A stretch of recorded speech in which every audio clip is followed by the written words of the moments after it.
صلى الله عليه وسلم إنما بعثت معلما وفي رواية إنما بعثت لأتمم مكارم الأخلاق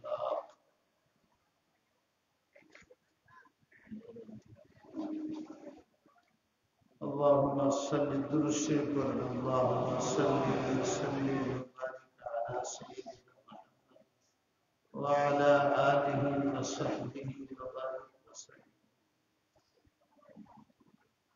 অনেকক্ষণ বয়ান হয়েছে আল্লাহ পাক আমাদের আমল করার তৌফিক দান করুন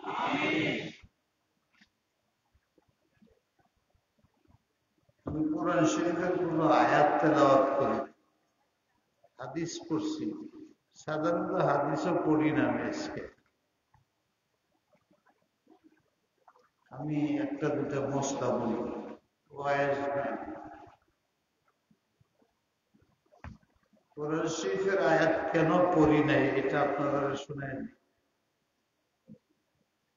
অনেকের মনের মধ্যে আছে হুজুরের বৈশাই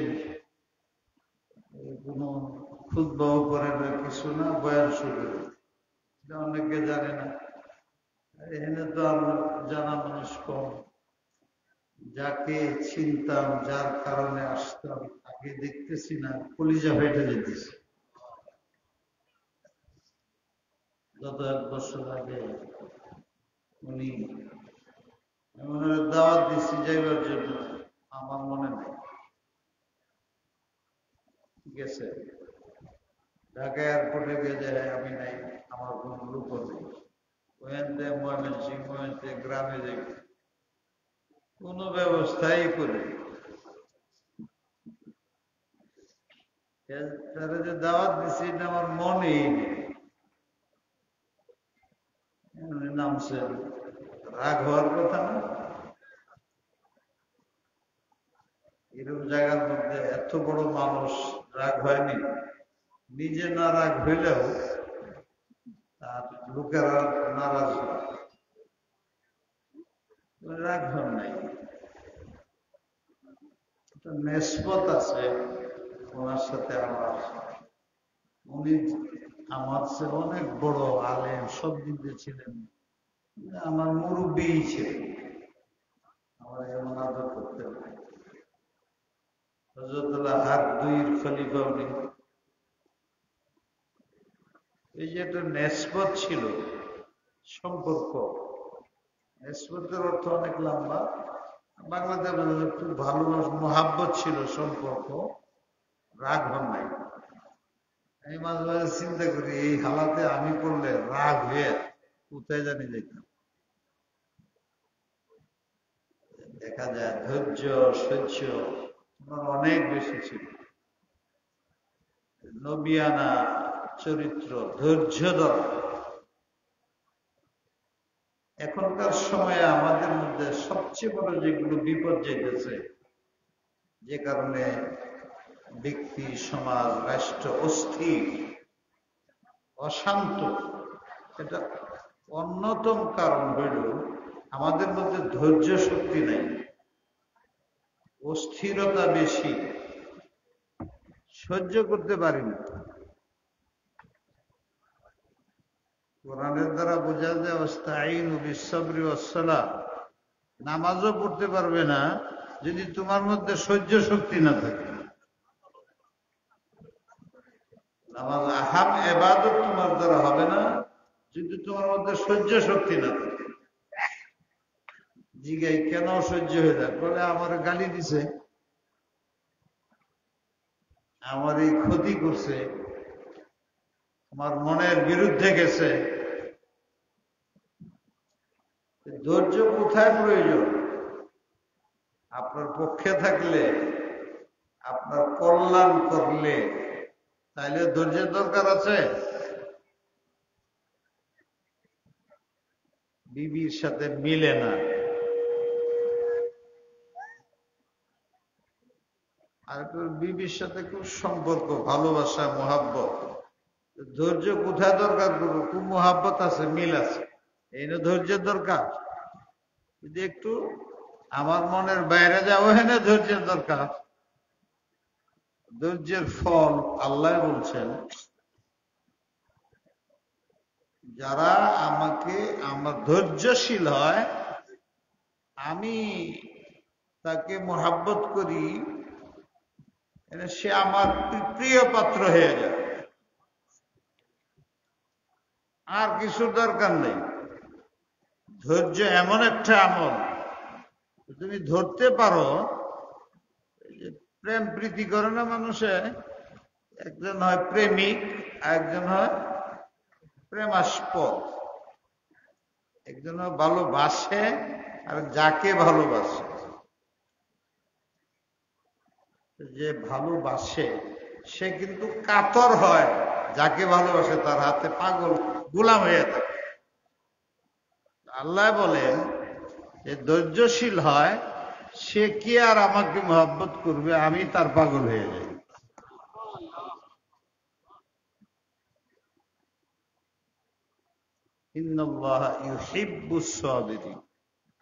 আল্লাহ স্বয়ং যে ধৈর্য ধরে তাকে মহব্বত করি আমি আল্লাহ।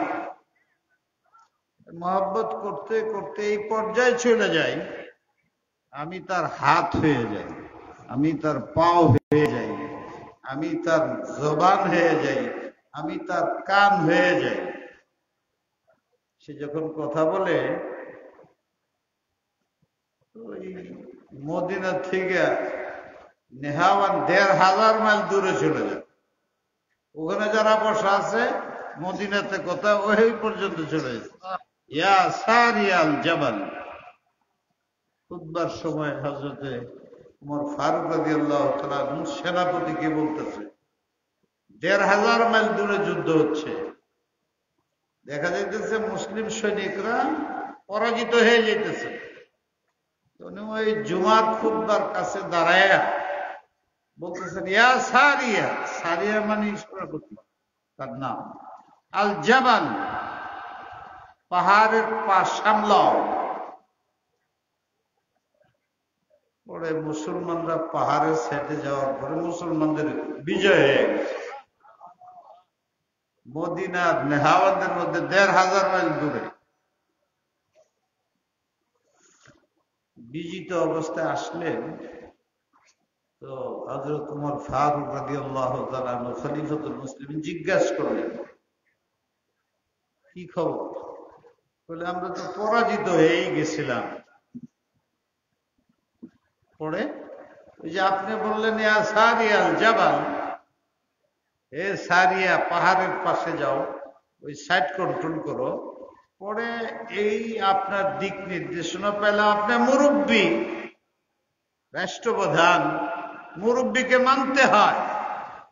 আমার বুদ্ধি ছিল ওই সাইটে, আমার বিবেচনা ছিল ওই সাইটে।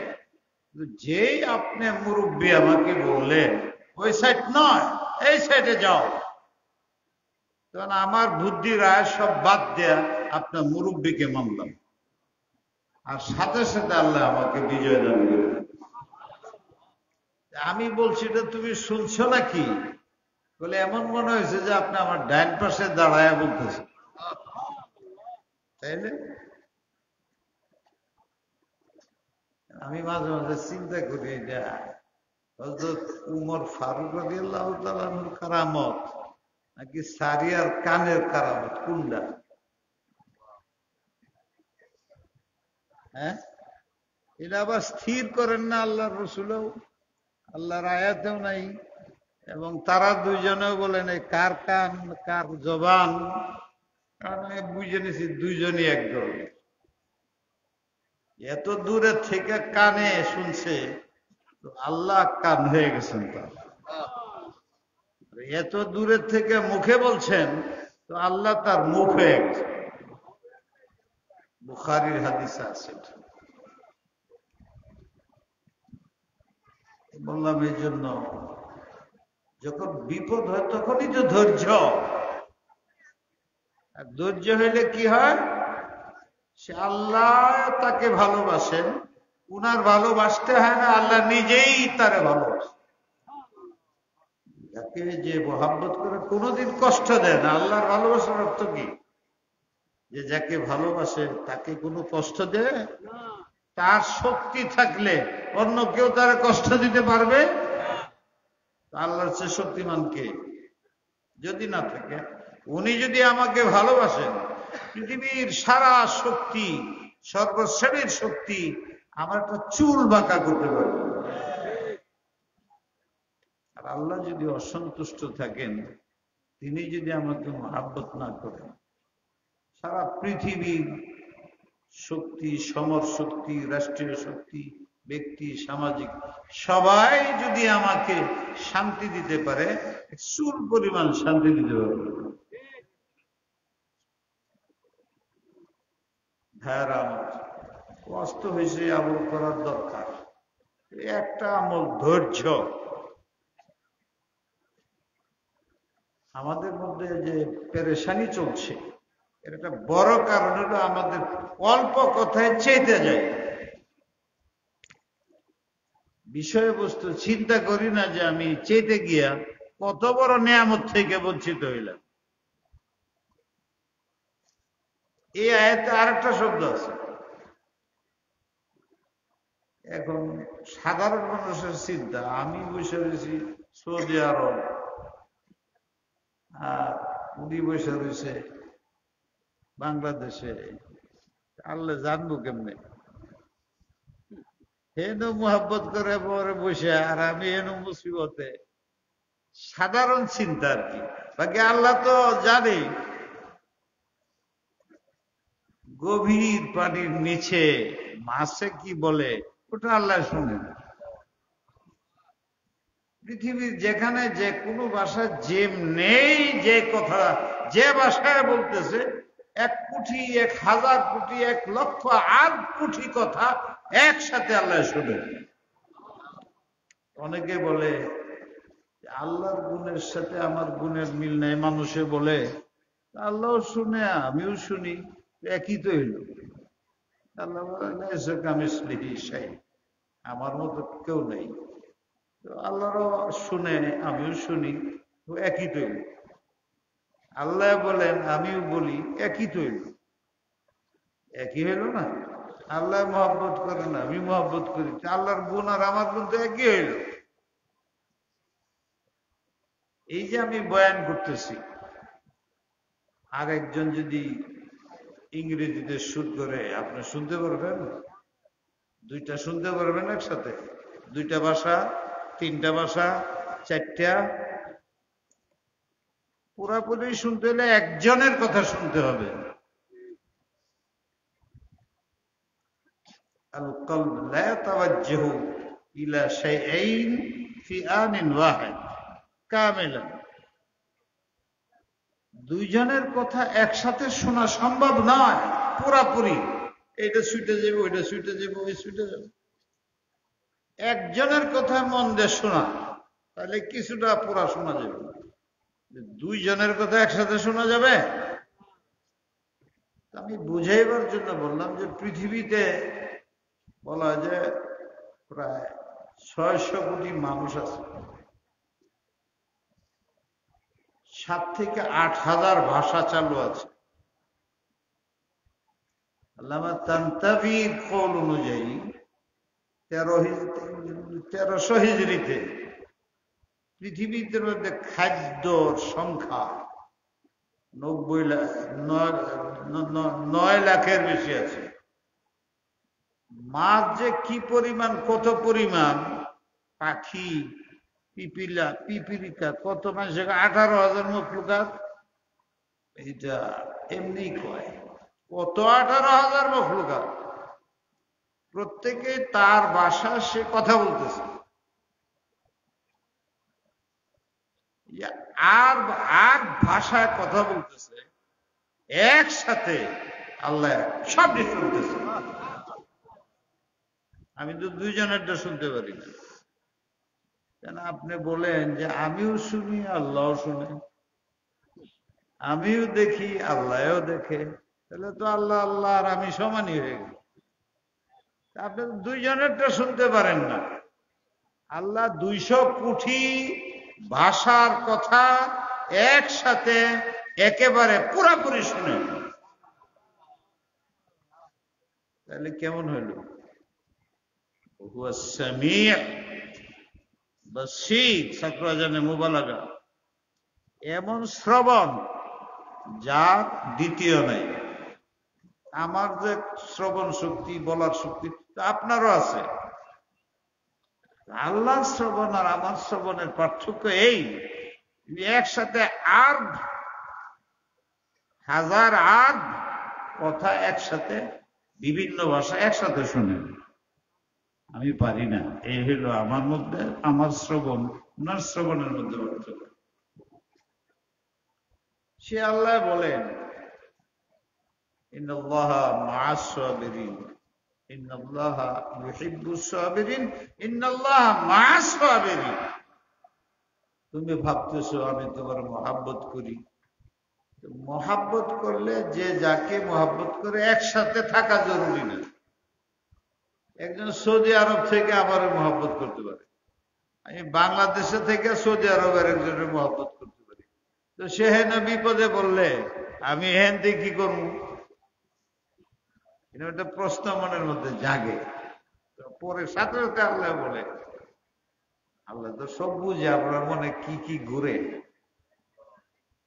আচ্ছা তুমি, আমি বলছি ইন্নাল্লাহা ইউহিব্বুস সাবিরিন, আমি তোমাকে মহব্বত করি, তোমার দেখাও যায় না, কই আছো তুমি? তাহলে আমার কষ্ট হইলে তুমি দেখবা কেমনে? আল্লাহ ফৌরান জবাব দিয়েছেন ইন্নাল্লাহা মা'আস সাবিরিন, মহব্বত করি এবং 24 ঘন্টা তোমার সাথে থাকি। আইনামা তাকুনু, পানির গভীরে থাকো, উপরে থাকো, নিচে থাকো, পাহাড়, যেখানে তুমি আছো, তোমার মহব্বতের কারণে আমি তো তোমারে চাই, আর কাউকে চাই না বিধায় পৃথিবীতে তোমার চেয়ে সুন্দর আর কাউকে তৈরি করি না। তুমি যেখানেই থাকো ওখানেই আমি পাগলের মতো তোমার কাছে চলে যাই। চলে যাওয়ার অর্থ কি? কেউ ক্ষতি করার ক্ষমতা নাই, আমি তোমাকে সাহায্য করে আমার বুকে রাখি। এত বড় লাভ সহ্যের, এত বড় লাভ ধৈর্যের। কিন্তু আপনি দেখেন দিনের বেলা একদিনের হিসাব করে কয়বার অধৈর্য হয়ে আসছে। হয়তো এই জন্য যে আপনি গভীর ভাবে জানেন নাই ধৈর্য ধর, এই বুঝছেন ধৈর্যের যে এই পরিণাম। শুধু এই একটা ধৈর্যে আপনাকে আল্লাহর মাহবুব বানায় জান্নাতে নিয়ে যেতে পারে। একটা আমল, আর এই ধৈর্য তো এমন জিনিস যে সব আমলে ধৈর্য লাগে। এই যে বৈশা রয়েছেন আর শুনতেছেন, ধৈর্যের দরকার আছে না নাই?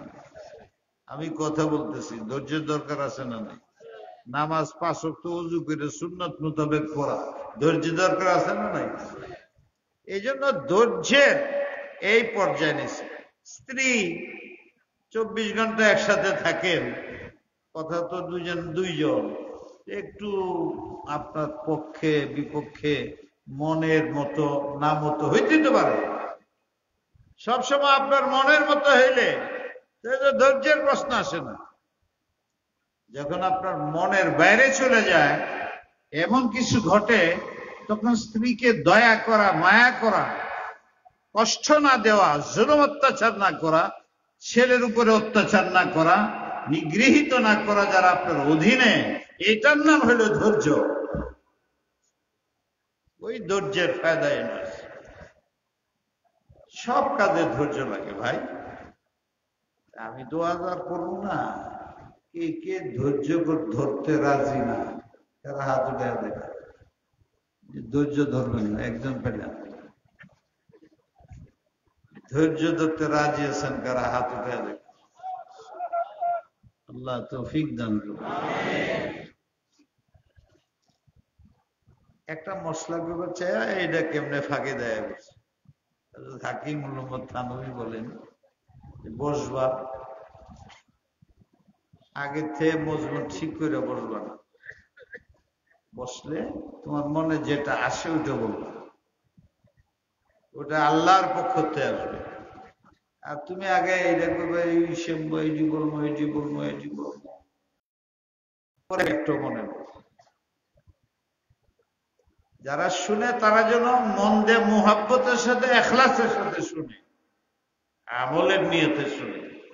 আর তুমি বলবা, তুমিও মুখলিস হইবা, আর তাদের যেন লাভ হয়, তোমার আগে লাভ হবে, তার আমল করলে তুমি সব পাবে, এই নিয়তে বলবা যে আল্লাহ সত্য জিনিস আমার দিলে ঢেলে দেবে।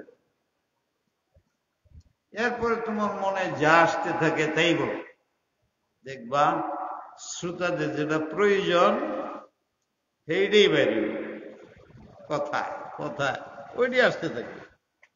এলকায়ে রব্বানি ওয়ারেদাত বলা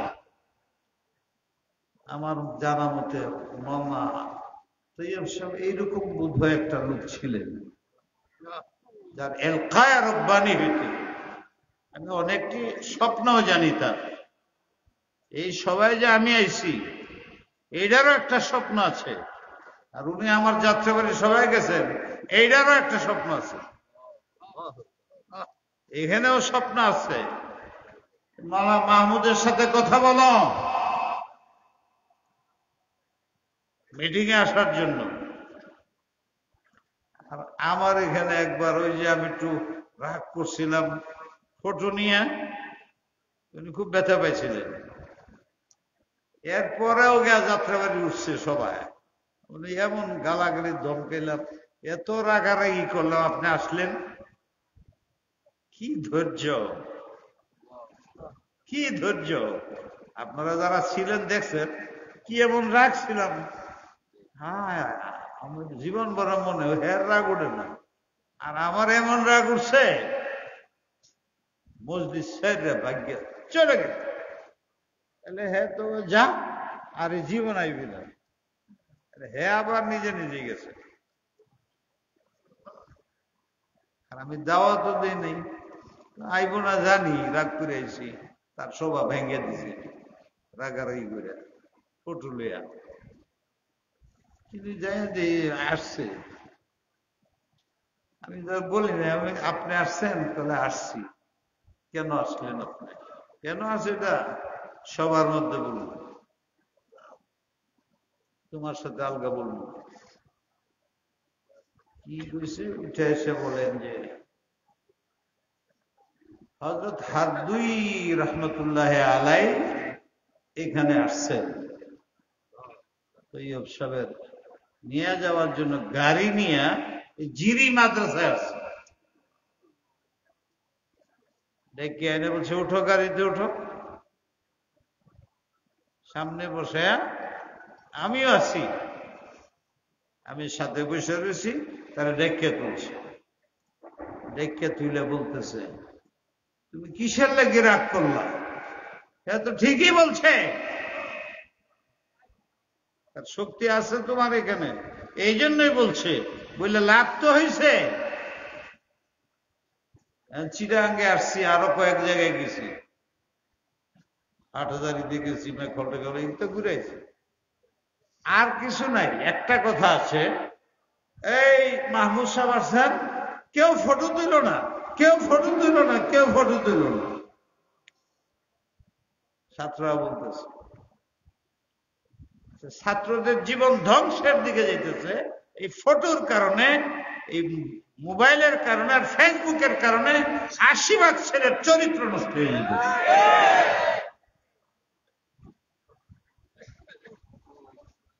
সরকারের উপর তো স্বরাষ্ট্রমন্ত্রী এরাও বসছে অবস্থানে, এমন ভাবে আমি প্রতিহত করছি, এই যে এই কিছুক্ষণ আগে একজন আপনাদের হুইপ পুনরায় ছিল, বলে হুজুর সরকার আপনাকে এত ভয় করে, এত ভয় করে, না জানি কি হয়ে যায়, কেউ কথা বলে। আমি এখন তো কঠিন কথা বলতে পারি না, আগে পারতাম, বয়স হয়েছে না। তৈয়ব সাহেব রহমতুল্লাহ মৃত্যুর পরে আমি মনে হয় আরো কয়েকজন ছিল, ওনার সাথে বেশি সম্পর্ক ছিল, মৌলানা শাহ, আমি, উনি, এরকম আরো কয়েকজন ছিল। কেন জানি সবচেয়ে বেশি মহব্বত আমার ওনার সাথে ছিল। আমি আর উনি একসাথে একবার আলাদা হাত দুই হজরতের কাছে গেছি। ওনার ওফাতের পরে আমার খুব কষ্ট হয়ে গেছে, নিরাশ নিরাশ ভাব হয়ে গেছে। এই আলোচনা আগেই শনিবারে, কেন আমি শুক্রবারে আসতে পারি, শনিবারে আছি।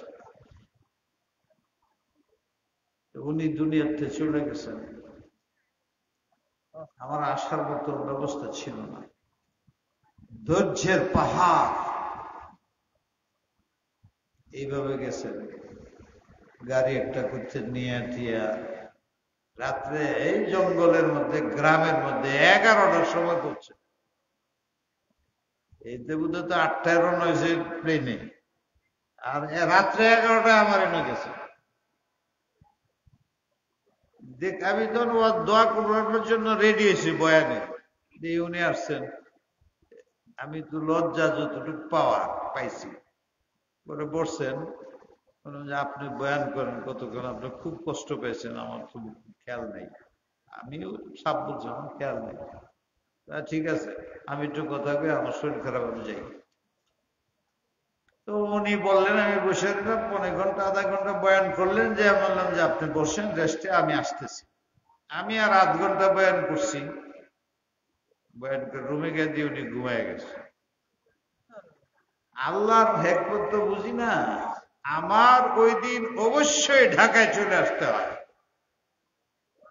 উনি আধা ঘন্টা 1 ঘন্টা ঘুমাইছে না, ঢাকে তুলি কেমনে, পেরেশানি একেবারে চরমে চলে গেল।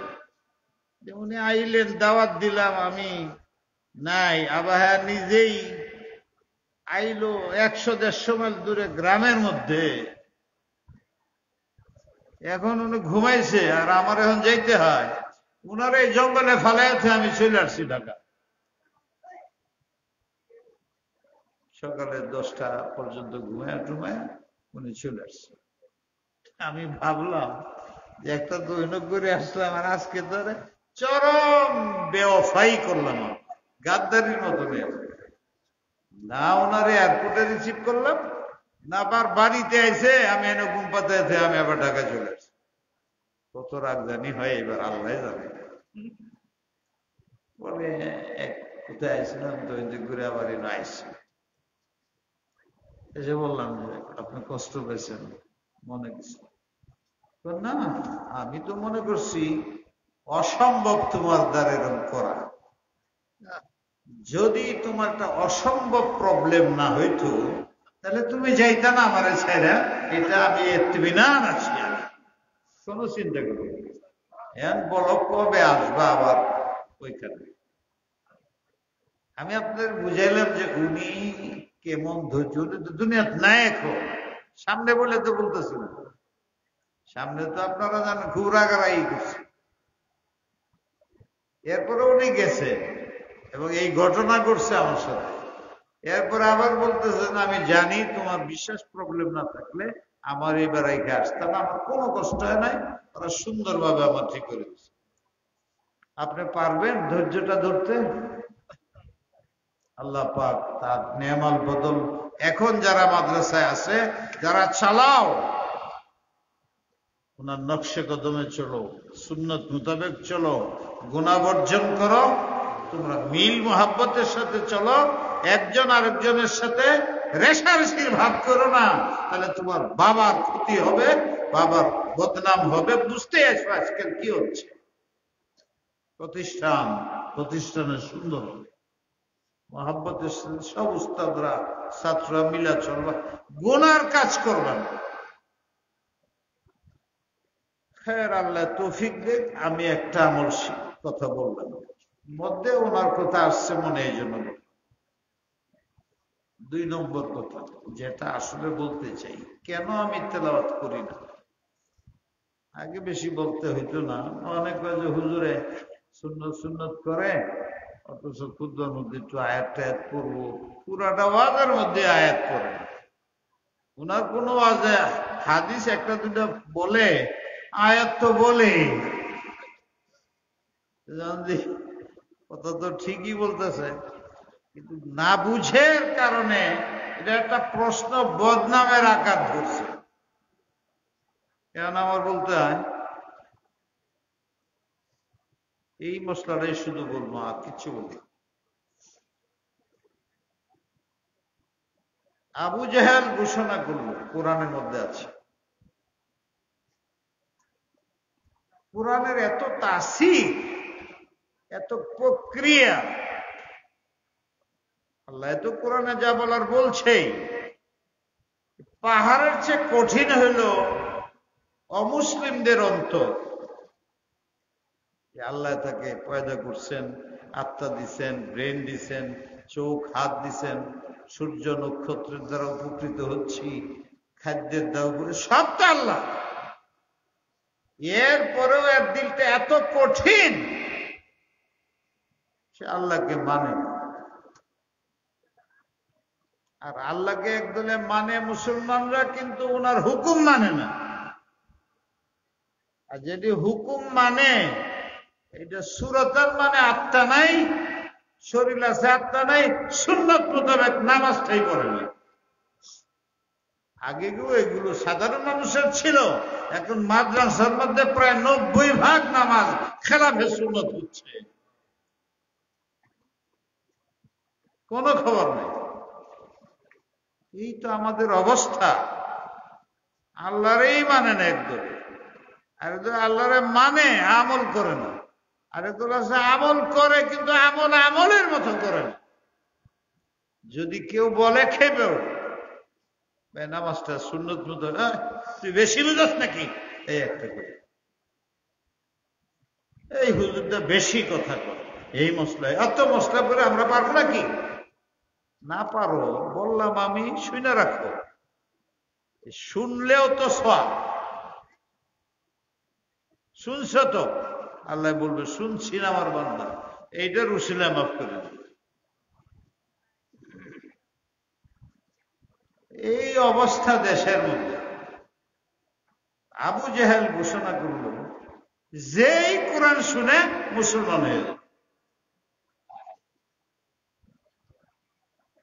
হিদায়াতুল আউলিয়া নামে একটা কিতাব আছে, আমি ছাত্রদের জন্য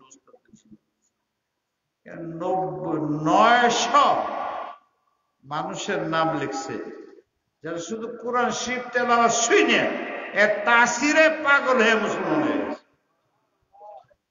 এখনো আছে, এখনো হইতেছে, শুধু তেলাওয়াত শুনে, অর্থ না বুঝিয়া তেলাওয়াতের আসরেই তার পরিবর্তন চলে আসছে। তেলাওয়াত তখন মক্কার জীবন। আবু বকর সিদ্দিক রাদিয়াল্লাহু তাআলা, লম্বা ঘটনা বুখারীতে আছে। তো উনি তখন তো জামাতে নামাজ পড়তে দেয় না কাফেররা। ওনার বাড়ির পালানে রাস্তার পাশে এটা ছাপড়ার মতো বানায়, ওইটার মধ্যে উনি কোরআন শরীফ পড়ে নামাজ পড়েন। উনি ছিলেন কানা রাজুলান রাকিকান বাক্কাআন, নরম দিল, কোরআন শরীফ তেলাওয়াত করতো আর চোখ দিয়ে পানি বেরিয়ে যেত। পোলাপান তো পোলাপান, একটা দেখছে, এই দিন দেখে আর 10টার খবর দিছে, বলে একটা বুড়া মানুষ কি জানি পরে, কি মজা যে লাগে, টান দে, কাঁদতে থাকে, এই বাড়তে বাড়তে বাড়তে বাড়তে মুশরিকিনের ছেলে ফেলে যা আছে, মেয়েরা, ছোট বাচ্চা বুচ্চা, ব্যক্তি আইসে বয়ে থাকে। Abu Bakr time to time নামাজ পড়েন, তেলাওয়াত করেন। ওই সময় আইসা এরা আগেই, যে সবার মধ্যে আগে এসে বসে থাকে, উনি কখন আসবে এরা গানই মনে করে নাকি, গান গাবে, কানবে, এটা দেখবার লাগি ফুলাবান সহ আসে। আবু বকর সিদ্দিক কোরআন শরীফ তেলাওয়াত করেন, যখন সে কাঁদা শুরু করে, এই ফুলাফান সবই কাঁদবে। এমনকি তাদের পরিবর্তনে অনেক মুসলমান হয়ে গেল। বহুত ঘটনা আছে, আবু জাহেল এরকম চুরে চুরে করছে। পরে উনি একটা সিদ্ধান্ত করলেন, অনেক সিদ্ধান্ত করলেন, অনেক সিদ্ধান্ত, কিছুতেই কোলানি যায় না। পরে একটা সিদ্ধান্ত করলো একটা কাজ করতে হবে, কি, যেই কোরআন তেলাওয়াত শুরু করবে এমনি হট্টগোল শুরু করবে, যাতে অন্যরা শুনতে না পারে। আর কোন কৌশল যখন কাজে লাগে নাই, এখন একটা কৌশল হলো যখন তারা তেলাওয়াত শুরু করে দেয় আবু বকর সিদ্দিক বা মুসলমানরা, তখন তোমরা হইচই করবা, মানুষে হইচই শুনে মন কোরআনের তে সরে হইচইয়ের দিকে চলে আসে। আবু জেহেলের রাজনীতি আমাদের দেশেও তাই হয়। একটা কিছু জোরালো হয়ে গেলে আরেকটা জোরালো হয়েছে শুরু করে দিলে এটি সব সাইডে উঠে চলে। বুঝেন নাই বুঝে আমার কথাটা? একের পর ইস্যু আসতে থাকে, এক ইস্যুতে ফাল পারে বেশি হয়ে যায়, তো নতুন আরেকটা ইস্যু আসে। আমরা বাংলার জাতি জুসিলাম আজকাই, ওই যে আগেটা যে লইছিলাম শেষ না করে আরেকটা চলে যায়, ওইটা লাগে, তো ওইটা যদি দেখা যায় ক্ষতির কারণে আরেকটা মাইরে দেয়, ওইটার পিছিয়ে চলে, একটাও কাজও শেষ হয় না। এইভাবে আমাদের বয়স বৎসরকে 40-50 বছর লেগেছে স্বাধীনতার পর। সমাধান নেই। আমার স্বার্থ ঠিকই আছে, ঝগড়া লাগাও, এটা যদি দেখা যায় কমে গেছে তা আরেকটা লাগাও, এটা কমে গেছে আরেকটা লাগাও। হ্যাঁ, আশ্চর্য মধ্যে হুজুররাও আসতেছে, একজন আরেকজন এমন গালি দিতে আছে, কাফের আপনারা বেদাতি এই দেশে বেশি, বেদাতিরাও এমন কঠিন গালি দেয় না ওয়াহাবিরে, ওয়াহাবিরে যে কঠিন গালিটা দরকার ছিল। ওকে, আমাদের শক্তির কোনো অভাব নাই। এখনো যদি সব আলেমরা এক হয়ে যায়, সরকারকে বলতে হবে না। সরকার যদি দেখে না 20-30টা আলেম আছে, এরা সব এক হয়ে গেছে, আর সরকারকে বলতে হবে না, সরকার চিন্তা পড়ে যাবে এত বড় বড় আলেমেরা একসাথে বসে থাকে কেমন, এতেই ভয় পেয়ে যাবে। এই 15-20 জন আলেমের পিছনে দেশের সমস্ত মুসলমান আছে, যে মাদ্রাসা ছাত্র, পাবলিক ও কলেজ ইউনিভার্সিটি ছিল, সব গালি দিলেও ওই আলেমদেরকে ইসলামের কর্ণধার মনে করে, বিশেষ করে কওমি মাদ্রাসা। কিন্তু তারা দেখতেছে যে আমাদের এক মাদ্রাসা আরেক মাদ্রাসার সাথে, বলকে এক মাদ্রাসার উস্তাদ আরেক মাদ্রাসার ছাত্র, এদের মধ্যে 2 জনের মধ্যে মিল নেই। এখান থেকে তারা আমাদেরকে খেলনা বানাইছে, একবার আমারে নাচায়, একবার আপনারে নাচায়, একবার তারে নাচায়। আর আমি এনে বসে বসে বলি তুই দালাল, তুই দালাল। এইভাবে আমাদের ধ্বংস করে দিয়েছে। আবু জাহেল অর্ডার দিল, কোরআন শরীফের মধ্যে আছে, ওয়াল গাউফি, যে এরা তেলাওয়াত করবে তখনই তোমরা ওয়াল গাউ, যত পার হইছি করো, গান বাদ্য ছাড়া। যেমন আমাদের দেশে এদিকে আজান হইতেছে, কোরআন শরীফ তেলাওয়াত হইতেছে, যে সভা হইতেছে, হুজুররা তেলাওয়াত করতেছেন, 1-1.5 মাইল পর্যন্ত যাইতেছে। শহর হলে তো আরো কঠিন, ওখানে গান না কোরআন শরীফ তেলাওয়াত হইতেছে, ওখানে তারা রেডিও টেলিভিশনে গান শুনতেছে, বাজারে বসে আড্ডা মারতেছে, তেলাওয়াত হইতেছে, কোনো খবর নেই। আসেনি এরকম? তখন এরা যখন এটা শুরু করে দিল, তো স্বাভাবিকটা সমাজে একটা চালু হয়ে গেলে তখন মনে আমার নাই হেরা আলাপ করতেছে, আমিও হেরার আলাপের লেগে যাই। হেরা হইচই করতেছে, আমার তেলাওয়াত বন্ধ করে, হেই কি হয়েছে হইতেছে, নামাজ ছাইরে আছে, কি হয়েছে হইতেছে। এই মুসলমানের কোরআনেরও বেহুরমতি, আবার নামাজও ছাইরে কি হয়েছে হইতেছে, এইটা শুনতে মনে হচ্ছে নামাজ তুই এই করে। তখন আল্লাহ আয়াত নাযিল করলেন, কোরআন শরীফ পড়া হইলে শোনা ওয়াজিব। ভেতরের ওয়াজিব নামাজ বাদ দিলে যেরকম গুনাহ হয়, কেউ যদি কোরআন শরীফের তেলাওয়াত কানে আসে আর সে না শুনে, তো গুনাহ কবিরা হবে। নেকির দরকার নাই, দরকার হলো গুনাহ না করা। আসল হলো গুনাহ না করা। হুদাল্লিল মুত্তাকিন, কোরআন অবতীর্ণ করছি যাতে তোমরা গুনাহ থেকে বেঁচে থাকো, তোমরা আল্লাহওয়ালা হও, মুকাররাবিন হও, বড় আলেম হও। এটার জন্য আমি এই আয়াতে এই জায়গাটার মধ্যে নাই। এখানে বলা হয়েছে কোরআন শরীফ এই জন্য আমি অবতীর্ণ করছি যাতে তোমরা মুত্তাকি হয়ে যাও। মুত্তাকির মানা হলো সর্ব প্রকারের গুনাহ বর্জন করো। কেন? গুনাহ যদি করো আর নেকির কাজ করো, তাহলে এইরকম হবে যে দুধ আছে, দুধের মধ্যে বিষ ডাললা। এই দুধ কাজের না, কেউ খাবে না। তুমি নেকি করলা কিন্তু এটার মধ্যে গুনাহ ঢুকাই দিলে, বিষ ঢুকে গেল। এই নেকি দিয়া পার হওয়া বড় কঠিন, দয়া যদি আল্লাহ না করেন। আইনে বলে এই নেকির দ্বারা আমি পারবো, এই আলেমের দ্বারা সম্ভব না। চুনাচে হুকুম নাযিল হইল, কোরআন শরীফের আওয়াজ কানে আসলে সব বন্ধ, তেলাওয়াত শুনতে হবে।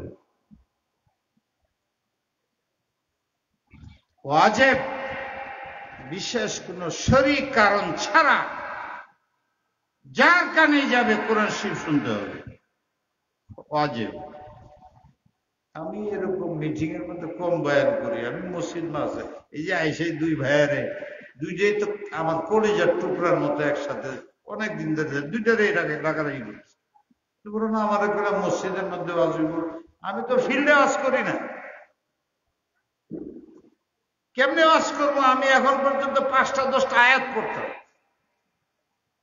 এই আয়াতগুলো আমি দেখি কি যে শ্রোতারা যে বসে রয়েছে, সবাই আইছে, ওরাও শোনে না, মাদ্রাসার ছাত্ররাও শোনে না। এই যে মেহমানদারি করতেছে, মসজিদে বইয়ে এনে বইয়ে গল্প করতেছে, কেউ ফটো তুলে শুনলাম আগে না করা হয়েছে। মাদ্রাসার ছাত্র, উস্তাদ, আলেমরা ওয়াজ করতে এসে আমরা আড্ডা মারতেছি, এদিকে কোরআন শরীফ তেলাওয়াত দিতেছি। আমি যদি আলেম হইয়া এই আমলটা না করি, পাবলিক কি করবে? কি করবে পাবলিক? আজান হইছে, ইমাম সাহেব এটা বৈশা তার মুসাল্লি আলাপ করতেছে, আজানের জবাব দেয় না। পাবলিক কি আসর নিবে? কি শিক্ষা দিবে তুমি মাদ্রাসায়? মাদ্রাসার ছেলেরা যদি ফেসবুক চালায় আর ফেসবুক খুলে খালি ছাত্র টুপি টাপা দেখা যায়, পাবলিক হারাম কাজের থেকে কিভাবে বাঁচাইবা তোমরা? তোমরা নবীর ওয়ারিস, তোমরা নবীর ওয়ারিস। উনি খলিফা বানায় গেছেন, খালিফা হাদিসের ছাত্রদেরকে, উলামাদেরকে যে খেলাফত পায়। আল্লাহ রসুল অগ্রিম খেলাফত দিয়ে বলে গেছেন, যারা হাদিস পড়ায় আর আমার খলিফা। আর ওদের ফটো দেখা যায় ফেসবুক ভরা। অন্যান্যদের তুলনায় আলেমদের ফেসবুকের মধ্যে ফটো বেশি। জেনে রেখো, পায়খানা প্রস্রাব দিয়ে সাফ করা যায় না, তাহলে ওইটা আরো লাগে। ইসলামের তরিকা ছাড়া আবাদান আবাদা লা ইয়াসলুহু হাযিহিল উম্মাহ ইল্লা মা সালাহা বিহি আউয়ালু। নতুন আধুনিক পদ্ধতি ইসলামে লাগবে না, আধুনিক কর্মসূচি লাগবে না। আমি তো আধুনিক না, আদম আলাইহিস সালাম যেরকম ছিলেন আমার শরীরটা সেরকম। 2020 সালের যে গাড়িটি, সব একটা গাড়ি টয়োটা, সব পার্টস এক ধরনের। 50 সালের পার্টস লাগালে এটা চলবে না। 50 সালে যাইও ওই 20 সালের পার্টস লাগাইলে গাড়িটা চলবে। তো আমার এই বডিটা তৈরি হয়েছে আদম আলাইহিস সালাম যেদিন তৈরি হয়েছে, ওই বডিটা যেভাবে তৈরি করা আছে, যেভাবে আত্মা রাখা আছে, দিল রাখা আছে, এটা আছে না? আমারটা আর আদম আলাইহিস সালামের কোনো পার্থক্য আছে? আদম আলাইহিস সালামের যুগের মানুষ আর এখনকার যুগের মানুষের হাতের আঙ্গুলির মধ্যে পার্থক্য আছে? নাকের 2 ছিদ্রির পার্থক্য আছে? শরীরের কোনো কাটিং এর পার্থক্য আছে? আমার এই বডিটা বহুত পুরানা। এই বডির আইন বইয়ের নাম হলো পবিত্র কোরআন। আধুনিক মানে নূতনত্ব, নতুন আইন। আমার বডির মধ্যে নতুনত্ব আনতে হইবে, নতুন তাজদীদ, আধুনিক আইনে আমাকে শান্ত করতে হইলে, আমার রূহ চালাইতে হইলে, আমার বডি চালাইতে হইলে ওই আদম আলাইহিস সালামের যুগের যে পার্টস ওইটা লাগবে। এখনকার পার্টস আধুনিক নিজের হাতে বানাইলে এইটার দ্বারা হবে না। তুমি এটারে সংবিধান কো যাই কো, মানুষের হাতে তৈরি বিধানের দ্বারা মানুষের কোনোদিন কল্যাণ আসবে না, আসবে শুধু কোরআনের দ্বারা।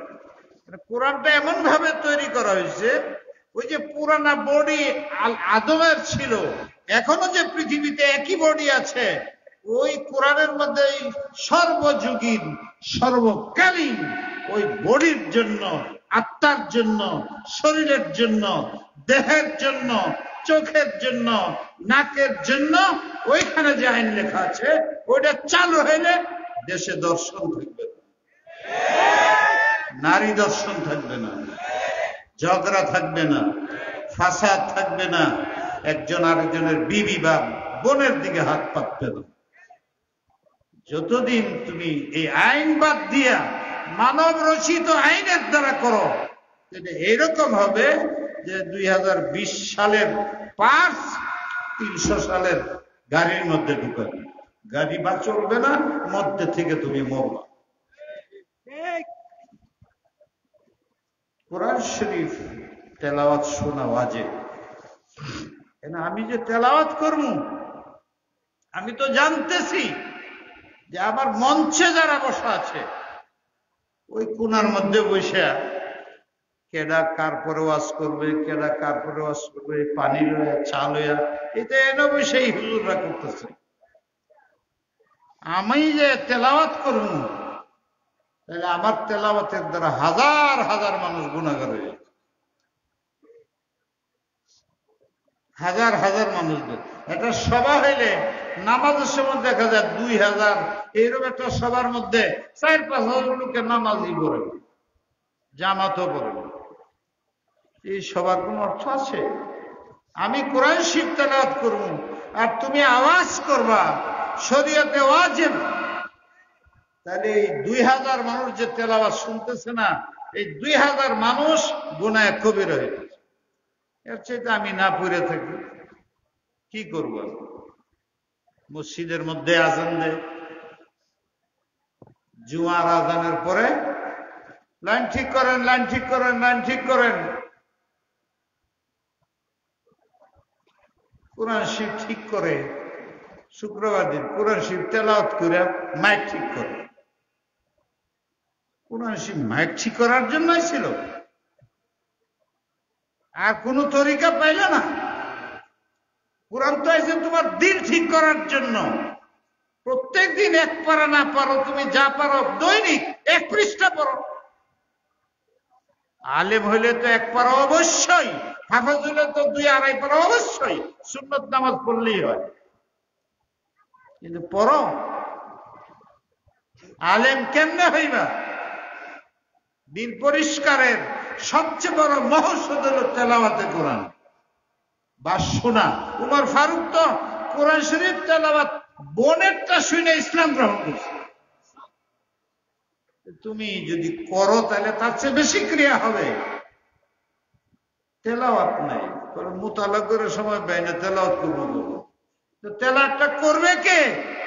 ইহুদি খ্রিস্টানরা, না মুসলিম ব্যবসায়ীরা, কৃষকরা, না তুমি ছাত্র, তুমি উস্তাদ, তুমি আলেম? কে করবে? আবার তোমার সামনে তেলাওয়াত হচ্ছে, তুমি নিজেও শোনো না, আরেকজন শুনে না, তাকে বুঝাইতে পারছো না। অনেক কথা বললাম, আপনারা কি বুঝাইতে পারছে আমি কি মশলাটা বুঝাইলাম? আসলে এরকম হয় না? হয় না? এই যে কোরআন লম্বা তেলাওয়াত চলছে, সবাই কি শুনতেছে? তাহলে এই মশলাটা সমাজের মধ্যে চালু করার দরকার আছে না নাই? এই জন্য আমি একটা মশলা বলি, এখন যদি আমি একটু তেলাওয়াত করি, কে কে হাত উঠাইবেন? তেলাওয়াতটা শুনবেন না? হাত উঠাই দেখেন। মাশাআল্লাহ, আমার সাথে আপনারাও তেলাওয়াত করবেন, ঠিক? 3 বার কুল আল্লাহ শরীফ পড়েন। أعوذ بالله من الشيطان الرجيم. بسم الله الرحمن الرحيم. قل هو الله أحد الله الصمد لم يلد ولم يولد ولم يكن له كفوا أحد. بسم الله الرحمن الرحيم. قل هو الله أحد الله الصمد لم يلد ولم يولد ولم يكن له كفوا أحد. بسم الله الرحمن الرحيم. قل هو الله أحد الله الصمد لم يلد ولم يولد ولم يكن له كفوا أحد. শেষ কথাটা বলতে চাই, ওয়াজের তো শেষ নেই। এগুলো আমরা শুনি, জানি। এই যে এতক্ষণ যে ওয়াজ হয়েছে আমি জানি না, এমন কোন নতুন কথা আসছে কিনা যেটা আপনারা জানেন? আমার মনে হয় সব জানেন। উপস্থাপনার পার্থক্য হইতে পারে, মশলাটি সব জানেন। কেন আমল হয় না? একমাত্র কেবলমাত্র শুধুমাত্র আপনার দিল ঠিক হয় না,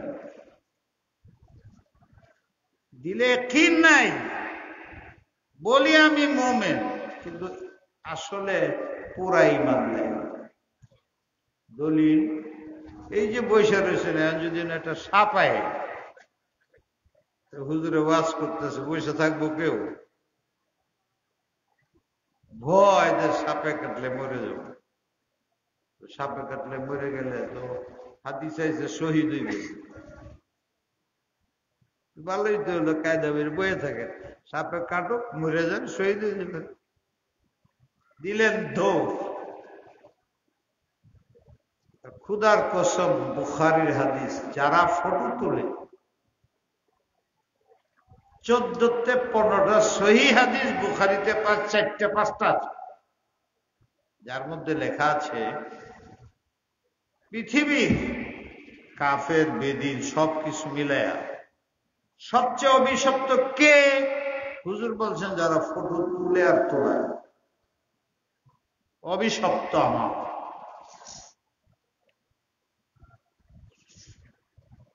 এটা কখন হয়? যখন দিল পাষাণ হয়ে যায়, পাষণ্ড দিল। এই কথাটা শোনার পরেও এই কাজটা সেই করতে পারে, তার দিলটা পাষাণ্ড, নাইলে পারে না। একটা মুসলমান সাপ দেখলে যেরকম ভয় পায়, এসে কোটি গুণ ভয় পাইতে হবে গুনার থেকে। তাও আমরা করি নাই। এর বিভিন্ন তরিকা আছে দিলকে নরম করার। হযরত থানভী রহমতুল্লাহ আলাইহি নুসখা বলছে। হাকিমুল উম্মত মাওলানা আশরাফ আলী থানভী রহমতুল্লাহ আলাইহি, নাম শুনেননি? এই কথা শুনে আমি শেষ করতেছি। দিনটা যদি ঠিক না হয়, হাদিসে আছে, কোরআনে আছে, জীবনেও তোমার চোখ ঠিক হবে না, জীবনেও তোমার হাত ঠিক হবে না, জীবনে তোমার ফিকির ঠিক হবে না, তোমার কোনো আমল সুন্নত মোতাবেক হবে না যদি দিল ঠিক না থাকে। দিল বাদশাহ, বাকি সব শ্রমিক, অধীনস্থ, মুত্তাবে অধীনস্থ, মান্যতা করে, দিলের মানে, দিলে যা বলে এর বাইরে মানুষ যায় না। হুজুর বলছেন, আমি তোমাদের বারবার বলে গেলাম যাই করো দিলটা ঠিক রেখে, তাহলে আবার ঘুরে ঘুরে ঘুরে ঘুরে পথে এসে যাবে। দিল যদি নষ্ট হয়ে যায় তাহলে কিন্তু তোমার ঘুরে আসা মুশকিল, দুনিয়াতেই পথস্থ অপদস্থ, আখেরাত তো গেল। তো এটা কেমনে ঠিক রাখা, কিভাবে আমার দ্বারা ঠিক রাখা, আমল করতে হবে কিভাবে? হযরত লিখছেন 5টা কাজ করুন। মূল একটাই, এই একটার জন্য 5-4টা লাগবে। হাকিমুল উম্মত মুজাদ্দিদে মিল্লাতের অর্থ তো বুঝতে পারলাম না, রুহের ডাক্তার। উপরে এই জনেরা বসা ছিল, মানুষ একজন আরেকজনের গালি দেয়, ফাসেক ডাকে, ফুজ্জার ডাকে, গালি দেয়, কথা ব্যথা পায়। আমি তারা বুঝাইলাম যে দেখো, একটা কথা বলি শোনো, এই যে তুমি একটা কথা বলে, এই কথাটার দ্বারা একজন মানুষ কষ্ট পাইছে, অন্য সব বাদ দিলাম, সেটারে গালি মনে করে কষ্ট পাইছে। হাদিসে অনেক কিছু আছে, একটা কথা বলে একটা মানুষ শারীরিক অসুস্থ হইলে তার ইয়াদত করা, তার সেবা করা, তাকে দেখতে যাওয়া, হাদিসে এটার কি ফজিলত হয়েছে। রোগী, শারীরিক রোগে ধরছে, জ্বর উঠছে, দেখবার গেলে কবিরা সগীরা সব গুনাহ মাফ। এটা দিল এক অর্থ। আরেক অর্থ হইল, একজন মানুষ অসুস্থ হলে তারে দেখতে যাওয়া সুন্নত। কি? আর একটা সুন্নত ছোট আর বড় নাই, একটা সুন্নত তোমার সব গুনাহ মাফ করায়া জান্নাতে নেওয়ার জন্য যথেষ্ট। একটা সুন্নত। একটু কুকুরকে পানি খাওয়াইলে এর উসিলা আবার আল্লাহ জানিয়া গুনাহগার বদমাশ জিনা করছে, আল্লাহর দয়া হয়েছে, তারা দুনিয়াতে জান্নাতের সুযোগ। একটা সুন্নত যদি হয়, শরীরের রূপ দেখবার চাইলাম, এর জন্য একটা সুন্নত, এটা কাল হাসরের ময়দানে আমার নাজাতের উসিলা, আমার গুনাহ পাল্লা বার হয়ে যাওয়াটা ছিল। ওই যে আমি একজনকে দেখতে গেছিলাম অসুস্থ, ওই সব আসার কারণে আমার নেকির পাল্লা ভার হয়ে আমি জান্নাতে চলে। একটা সুন্নত। শরীরের রূপ ধরার কারণে যদি আমাদের আল্লাহ এত ফায়দা দেন, শরীরের রূপ দেখলাম, সেবা করলাম, আদায় করলাম, গিয়া আসাদুল্লাহ আযীম রাব্বাল আরশিল আযীম আইয়াশফিয়া, একজন রোগীর কাছে গেলে 7 বার উঠতে হয়, রোগীর আমিন বলতে হয়। শুধু এইটুক করে আমি ঘুরে চলে আসলাম। একটা সুন্নত হইল, এই সুন্নতের কারণে কাল হাসরের ময়দানে আল্লাহ আমার সব গুনাহ মাফ করে জান্নাতে নিয়ে যাবে। এটা হলো শরীরের রূপ। দিলের রূপ থাকলে ওইটা বেশি গুরুত্ব না শরীরের রোগের বেশি গুরুত্ব? তোমার মধ্যে কি না আছে? বদগুমানি আছে, মানুষের বদগুমানি করো, তাজাসসুস, মানুষের পিছে দোষ তালাশ করো, মানুষের গীবত করো, অপবাদ দাও, মানুষের সাথে চুগলখড়ি করো, কান কথা শুনো, কান কথা লাগাও, হিট দেও, তিরস্কার করো, ঠিক দিয়ে কথা বলো। এই যে 6টা কথা পেলাম, প্রত্যেকটা গুনাহে কবিরা। একটা কবিরা জাহান্নামে নেওয়ার জন্য সমস্ত নেকিকে বরবাদ করে জাহান্নামে নিতে পারে একটা গীবতে। আমার তো মাঝে মাঝে এমন কষ্ট লাগে, আমি আমার জন্য, আমার যে যখন গীবত হয়ে যায়, আমার দ্বারা চুগলখুরি হয়ে যায়, তখন আমি চিন্তা করি আমরা যে মানুষকে বলি, মুলহেদকে বলি যে তোমরা এলহাদ করছো, কোরআনের অর্থ পরিবর্তন করছো, গালি দেই, আমি করছি কিনা? কোরআন যে বলছে গীবত করা যাবে না, বদগুমানি করা যাবে না, খেসাম করা যাবে না, কান কথা শোনা যাবে না, কষ্ট দিয়া, আঘাত দেয়া, হিট দেওয়া যাবে না। এই যে প্রত্যেকটা আমি আয়াত করতে পারি। এখন আমি ওয়াজও করি এবং অর্থও করি, সবই করি। কওলান ঠিক আছে, গীবত করা হারাম এটা বলতেছি। ফেলান ঠিক আছে, তুমি গীবত করনি। যদি তোমার দিলে বলে হ্যাঁ মানুষে ওয়াজ করি গীবত হারাম, কিন্তু আমি নিজে করি, নিজে শুনি, মান পরিবর্তন আমি করলাম। আমি আলেম হইয়া কোরআনের মানবী তাহরিফ করলাম। আমি আলেম হয়ে যদি মানবী তাহরিফ করি, যারা জাহেল তারা কি করবে? আর যারা ইসলামের শত্রু তারা কি করবে? ওদের গাইলেইতেছ, তুমি মুলহেদ, তুমি বেদাতি, তুমি ফলান, তুমি ফলান। তুমি কে? তুমি যে তারে গালি দিলা, তুমি যে তার গীবত করলা, তুমি তো কোরআনের ফেলান মানান তাহরিফ করছো, তোমার থেকে চালু হয়েছে। আমি উস্তাদ, আমি গীবত করি, ওই ছাত্ররা শুনে, আমার মুসল্লি শুনে মানান তাহরিফ করতেছি কোরআনের, তার আসর তার দিলে কি আসবে? একদিন না একদিন বলবে এই হুজুর ভালো না, এই হুজুরের মানা যাবে, হুজুরের বদনাম করবে, উনি খালি গীবত করেন, মানুষের গীবত করে। কষ্ট লাগতেছে আপনাদের? বাস আমি আর কইতে চাই না, বদগুমানি করব না। বলেন ইনশাআল্লাহ রতুল করি, যদি আল্লাহ চাইছে এটাই করছে। একজন আরেকজনের পিছনে লাগবো না, দোষ তালাশ করব না, গীবত করব না। এত আসতে কম কেন? অপবাদ দেব না, মানুষকে আঘাত দেব না,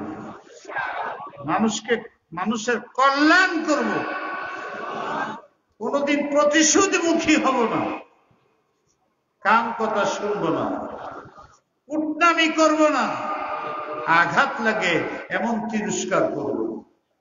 এর প্রত্যেকটার আয়াতের অর্থ করছে, আয়াতের অর্থ করছে ومن يتق الله يجعل له مخرجا ويرزقه من حيث لا يحتسب ومن يتوكل على الله فهو حسبه إن الله بالغ أمره قد جعل الله لكل شيء قدرا।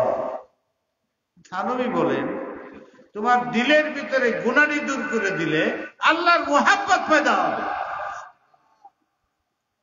যখন আল্লাহর মুহাব্বত পয়দা হবে, আল্লাহর বিরুদ্ধে কিছুই করবে না তুমি। আর যতদিন পর্যন্ত আল্লাহর মুহাব্বত পয়দা না হবে, এই তোমার মুখ দেয়া মিথ্যা গীবতেরই বাড়ি। তুমি কি আল্লাহর প্রিয় কিনা, তুমি কি আল্লাহর প্রিয় মাহবুব কিনা বুঝার একটা তরিকা হলো আমি গীবত করি কিনা, আমি মিথ্যা বলি কিনা, অন্যের মাল দখল করি কিনা, অন্যকে ঠিস দেই কিনা। যদি এটি তুমি করো তাহলে বুঝো আল্লাহ তোমার প্রতি সন্তুষ্ট না, তোমার দিলে আল্লাহর মহব্বত নেই। যদি এখন দাবি করো মুনাফিক, দিলে নাই মুখে শোনো। মোহাব্বত কিভাবে পয়দা হবে? হযরত থানভী বলে, 1 নম্বর,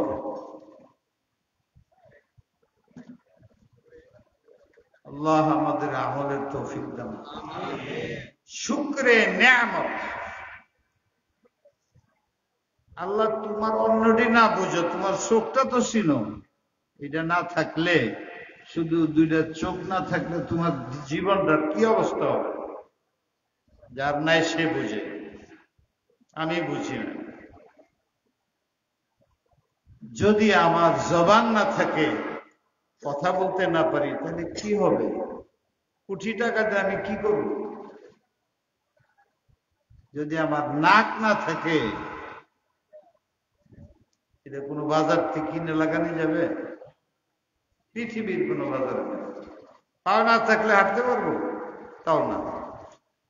এই যে নিয়ামত গুলো, 360টা জোড়া আছে শরীরে, এরপরে যে বাকি শরীরের অনেক কিছু, এই সবটির তোমার মনে একবারও আলহামদুলিল্লাহ জাগে না?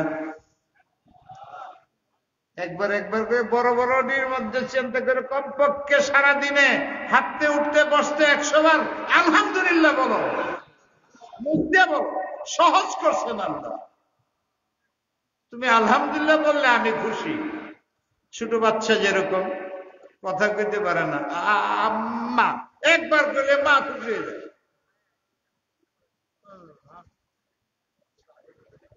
এই বাচ্চার মতো তুমি যদি একবার আল্লাহ আল্লাহ আল্লাহ কও, তো আল্লাহ খুশি হয়ে যায়। আল্লাহর কাছে তুমি বলো যে আল্লাহ তুমি আমার একটা চক্ষু দিছো, বড় নিয়ামত দিছো, আলহামদুলিল্লাহ। আমার জবান দিছো, আলহামদুলিল্লাহ। আমার পাও দিছো, আলহামদুলিল্লাহ। আমার একটা ছেলে দিছো, হাফেজ হয়েছে, আলহামদুলিল্লাহ। একটা মাদ্রাসায় 10টা টাকা দিছি, আলহামদুলিল্লাহ। আল্লাহ তৌফিক দিছো। প্রত্যেকটা নেক কাজ আল্লাহর শুকর আদায় করো। যখন বেশি শুকর আদায় করবা, তো হাদিসের মধ্যে আছে যে নিয়ামতটি আসছে এটি দ্বিগুণ বৃদ্ধি করে দেওয়া হবে, ওটিও থাকবে। লাইন শাকারতুম লাযীদান্নাকুম ওয়া লাইন কাফারতুম ইন্না আযাবি লাশাদীদ। শুকরে নিয়ামত। আরেকটা এসে আছে জিক্রে দাওয়াম। 2 ভাবে সময় করে কিছু সময় আল্লাহ আল্লাহ লা ইলাহা ইল্লাল্লাহ, এই কিছু সময়, বেশি না। এই যে 5 ওয়াক্ত নামাজের পরে 10 বার 20 বার করে পড়লে 100 হয়ে যায়। 100 করেও যদি তুমি দৈনিক পড়ো, তাহলে 30 দিনে 3000 হয়ে যাবে। কিন্তু দৈনিক হইতে হবে। বেশি সময় থাকলে বাড়াইবা, বসার সময় না হাঁটতে হাঁটতে বলবা আল্লাহু আকবার আল্লাহু আকবার আলহামদুলিল্লাহ। এত সহজ। শুয়ে শুয়ে পড়ো, তাতেও রাজি। শুয়ে শুয়ে পড়ো আল্লাহ আল্লাহ আল্লাহ, তাও হবে। ওযু নাই, ঠিক আছে, ওযু ছাড়াই পড়ো, তবু আমি আল্লাহ আছি। শুকরে নিয়ামত, জিক্রে দেওয়া। সবসময় তুমি জিকির থাকবা। যখন তুমি এইরকম ভাবে মুখে আল্লাহ আল্লাহ করতে থাকবা না, একদিন দেখবা অটোমেটিক তোমার দিন ঘুমিয়ে থাকে আল্লাহ আল্লাহ করতেছে। হযরত গঙ্গোহী রাহমাতুল্লাহ আলাইহি এক মুরিদ ছিল, তার অপারেশন করার প্রয়োজন দেখা দিচ্ছে। মুখতাসার কথা হলো, অপারেশন থিয়েটারে নিয়ে গেছে, যা করার করছে, শরীর স্তব্ধ হয়ে পড়ে রয়েছে। যেখানে সিনার মধ্যে দিল, এখানে অপারেশন করতে পারতেছে না। ওই জায়গায় খালি আল্লাহ আল্লাহ আল্লাহ আল্লাহ আল্লাহ আল্লাহ এই করতেছে। ডাক্তাররা করে কি করবো আমরা? বলে ফুস করেন। বলে ফুস করছি, এরপরও আল্লাহ আল্লাহ আল্লাহ এমন লড়তেছে যে এটার মধ্যে অপারেশন করা সম্ভব নয়। এটা কে তো অবশ করে দিছে মুখ, কিন্তু দিলে আল্লাহ আল্লাহ আল্লাহ আল্লাহ করতেছে, জিক্রে কলবি বলে। তুমি অনেক কিছু, আমি ওয়াজ করতেছি, এই ওয়াজের ভিতরে আমার দিলে আল্লাহ আল্লাহ আল্লাহ করতেছে, এটা আমি নিজেই উপলব্ধি করতেছি যে আমি এত লম্বা ওয়াজ করতেছি। দুই কথা একসাথে শোনা যায় না, কিন্তু একটা জিনিস দিল আছে যে সে একসাথে দিলে আল্লাহ যেরকম দেখা যায় না, আল্লাহ এমন কুদরতি একটা দিল রাখছে, একসাথে 5টা কথা বলতে হলে 5টা কথা শুনতে হবে।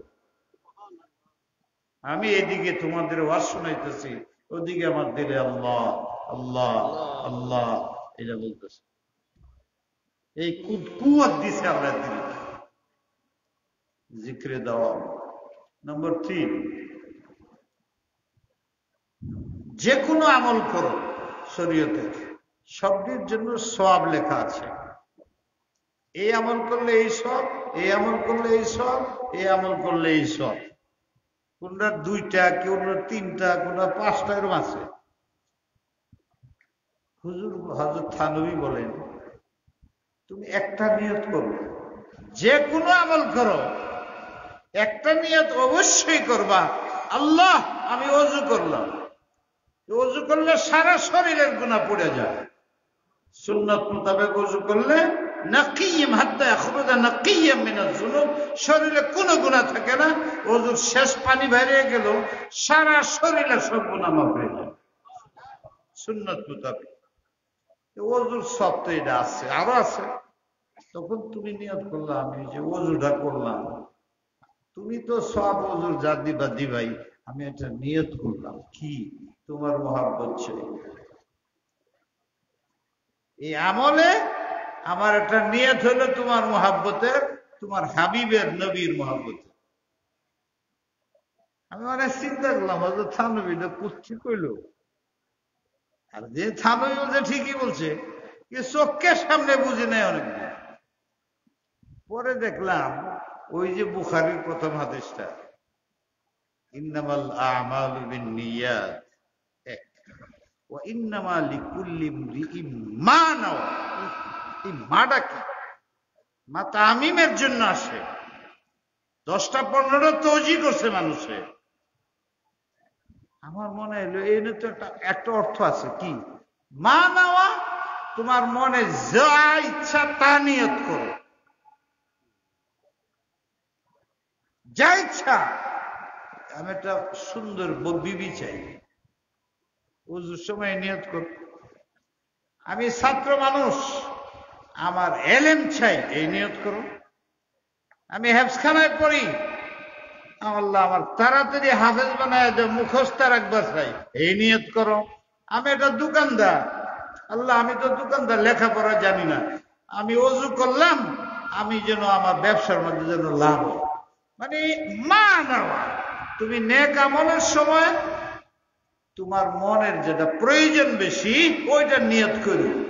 এমনি ভাবে প্রত্যেক আমলের সময় তুমি নিয়ত করবা, হে আল্লাহ আমার এই আমলের বিনিময়ে, ওযুর বিনিময়ে, গোসলের বিনিময়ে, দানের বিনিময়ে তুমি তো যা দিবা দিবাই, তোমার কাছে তোমার মহব্বত ভিক্ষা চাই, এই নিয়ত করবা। কয়টা হইল? 3 হয়েছে মাত্র। নম্বর 4, আর কিছুই লাগবে না, যেটি তুমি গুনাহ জানো এটি ছেড়ে দিও। তুমি জানো যে এটা গুনাহ, এটা আমার গুনাহ হচ্ছে, বাস তুমি জানো গুনাহটা ছেড়ে দিও। 4 নম্বর। 5 নম্বর, আল্লাহওয়ালা সুবতুল আবরার, যে কোনো মূল্যে অবশ্যই কোনো আল্লাহওয়ালার সাথে সম্পর্ক রাখতে হবে। আল্লাহওয়ালার সম্পর্ক ছাড়া চলে না, আত্মা ছাড়া শরীর চলে না, শরীর ছাড়া আত্মা চলে না। আল্লাহওয়ালা ছাড়া কোনো মানুষ জান্নাতে যাওয়া কঠিন। কেন? সে তুমি লেখাপড়া না জানলেও ওই আতরের দোকানে বসলে যেরকম ঘ্রাণ পাওয়া যায়, তুমি একজন আল্লাহওয়ালার সুহবতে থাকলে এমনি অটোমেটিক তোমার ভিতর রস আল্লাহওয়ালার যাইতে থাকবে। ইয়া আইয়ুহাল্লাযীনা আমানু তাকুল্লাহ ওয়া কুনু মা'আস সাদিকিন। গুনাহ মাফ আল্লাহর কাছে চাও। আর এই 5টা আমল হাকিমুল উম্মত মুজাদ্দিদ মিল্লাত বলছেন, আল্লাহ আমাদের সবাইকে আমলের তৌফিক দান করুন। ওয়া আখিরু দাওয়ানা আলহামদুলিল্লাহি রাব্বিল আলামিন।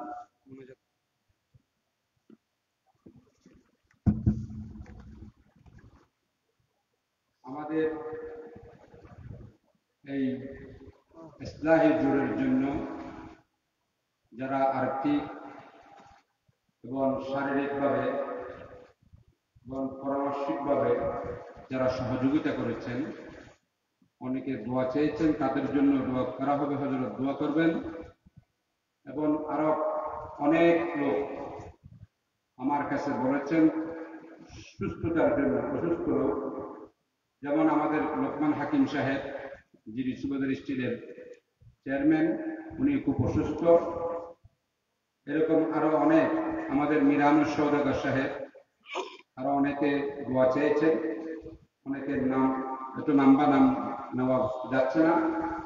এখানে উপস্থিত আছেন আমাদের জিরিগ্রামের জনাব আবুল কালাম আজাদ সাহেব, যিনি সুবেদার বাড়ির, উনি এসছেন, দোয়া চাচ্ছেন। আরো অনেকে দোয়া চাইছেন। আপনারা হযরত দোয়া করবেন। বেশি বেশি আমি হযরত থেকে দোয়া চাচ্ছি আমি নিজের জন্য। আমার আব্বা রহমতুল্লাহ আলাইহি হযরতের সাথে অনেক বন্ধুত্ব ছিল, মহব্বত ছিল। আমি এই ইসলাহি জোড়ের একজন মুরব্বী নির্ধারণ করার জন্য আমি অনেক চিন্তায় ছিলাম। কিন্তু আমি যদিও অপরাধী, নিজেকে অপরাধী মনে করি, আল্লাহ পাক সুবহানাহু ওয়া তাআলা আমি কারো পরামর্শ ছাড়া একদিন হযরতকে স্বপ্নযোগে আমি এই মাহফিলের দাওয়াত দিচ্ছি, সেটা দেখেছি। এরপর হযরতের সাথে হযরতের বাসায় আলাপকালে আমি দাওয়াত দিয়েছি, হযরত কবুল করেছেন, তাও কিছুটা, পরিপূর্ণ কবুল করেন নাই। পরবর্তীতে আমার সাথে হযরতের সাথে বেশ কয়েকবার মোবাইলে কথা হলো। হযরত আমাকে আশাবাদী করেছিলেন।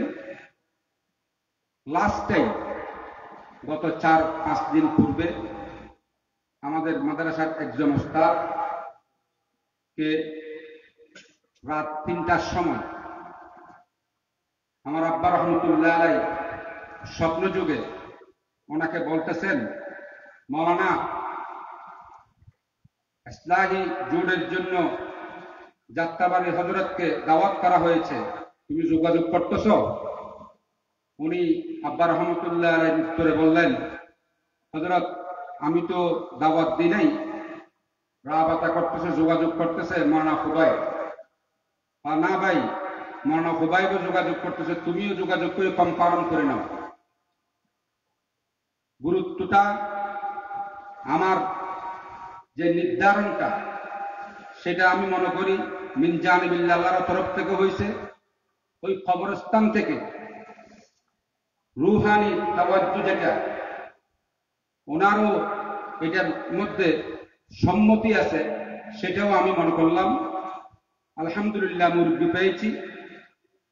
আপনাদের কাছে আমার একটি বিশেষ অনুরোধ, হযরত লাস্ট টাইমে বললেন আল্লাহ ওয়ালার সান্নিধ্যে ছাড়া এমনি মানুষ চলতে পারে না। আমি এখানে বসার পর হযরত কয়েকটা 1 নাম্বার, 2 নাম্বার, 3 নাম্বার, 4 নাম্বার করে বললেন। এর মধ্যে এই কথাটাও বললেন। আমি আপনাদেরকে অনুরোধ করব, বাংলাদেশের মধ্যে কওমিয়তের মূলধারার যে মুরব্বীরা ছিল, এখন তো সবই চলে যাচ্ছে, কেউ নাই বললেও চলে। কে আমাদের কাছে আছে? আমাদেরকে হুকুম দেওয়ার জন্য, পরামর্শ দেওয়ার জন্য মুরব্বীরাই একেবারেই আমাদেরকে ছেড়ে চলে যাচ্ছেন। আমার মনে হয় ভবিষ্যৎ আমাদের অনেক অন্ধকার মনে হচ্ছে। আমাদেরকে কেউ সৎ পরামর্শ প্রদান করবেন এরকম লোক দেখা যাচ্ছে না। ইখতিলাফ অনেক ফসাদ ফিতনা। এর মধ্যেই আমার আব্বা রহমতুল্লাহ আলাইরা যার সান্নিধ্য হয়ে এত বড় বুজুর্গ লাইনের মধ্যে গেলেন, তার মধ্য থেকে একজন আমাদের বৌদ্ধমণি, আমাদের বর্তমান রাহবর, আমার নিজেরও শেখ। আমি মনে করি আপনারা হযরতের বয়ানের পর নামাজ হবে, মুনাজাতের পর নামাজের পর হযরত আমাদের দারুল হাদিস ভবনের পাশে মেহমানখানায় আছেন, পাশে দারুল হাদিস ভবন জায়গাটা একটু বড় আছে। আপনারা যারা ইচ্ছা করেন হযরতের হাতে হাত দিয়ে নিজেকে সংশোধনের উদ্দেশ্যে এলান করতেছো কেন এইভাবে?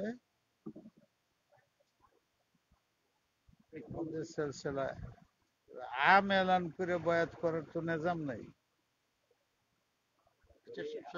জি ভাই, হযরত আসলে আমাদের তানবী সিলসিলার মধ্যে দেয়াবন্দি যে আমাদের আকীদা, যে তরিকা, যে পদ্ধতি, এর মধ্যে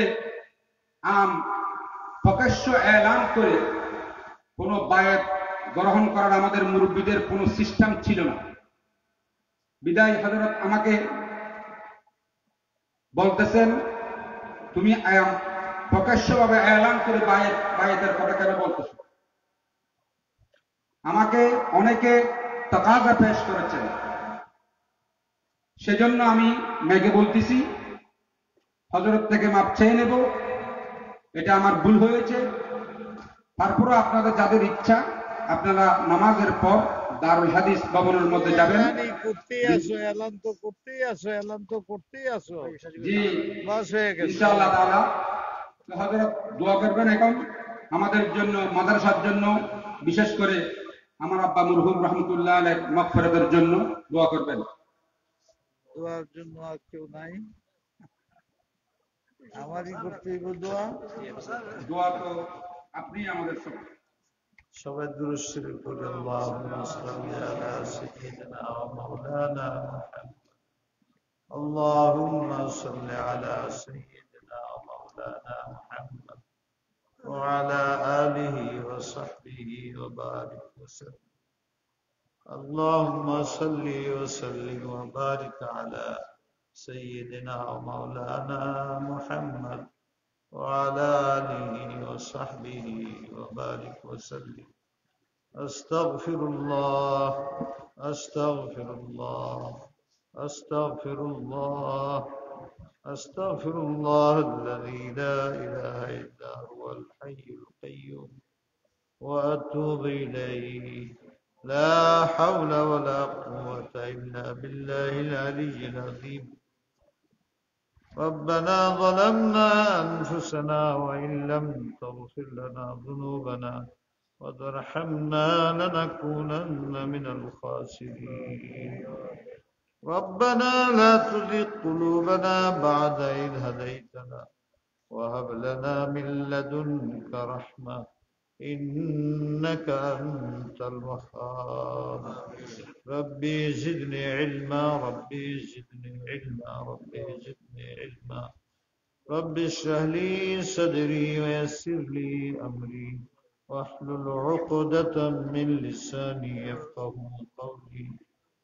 اللهم ربنا أرنا الحق حقا وارزقنا اتباعه وأرنا الباطل باطلا وارزقنا اجتنابه.